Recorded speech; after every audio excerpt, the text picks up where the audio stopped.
कस्तो आउँदैछ ठिक छ नि है ठिक छ टक्टर अब होइन सिस्नो र भात त नि कस्तो दामी भएछ सिस्नो र भात कस्तो छ भाइ दामी छ दाजु थ्याङ्क यू दाजु आज मैले जस तपाईँले मलाई सिस्नो भात खुवाउनु भयो गाउँमा भएको कुरा खानुलाई त हो एकदम अर्ग्यानिक यस्तो खानु पाउनु भनेको एकदम राम्रो हो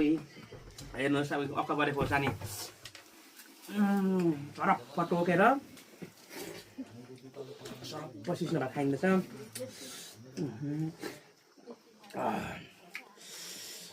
दामी रहेछ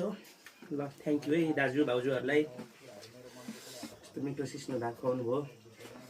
10 वर्ष पछि खानु पाएको कागाती चट्ट लाउने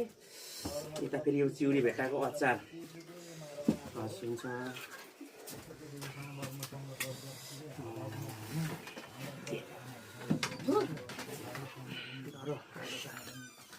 दसैँ भइहाल्यो नि मेरो भन्दै मन नपर्ने मान्छेले आयो कस्तो छ ठिक छ है एकदम राम्रो भएछ दाजु एकदम गजब छ ठिक छ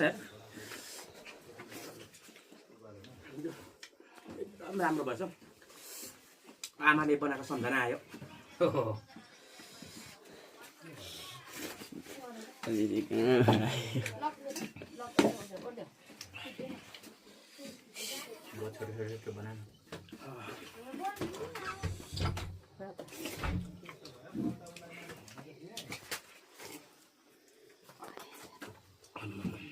राम्रो छ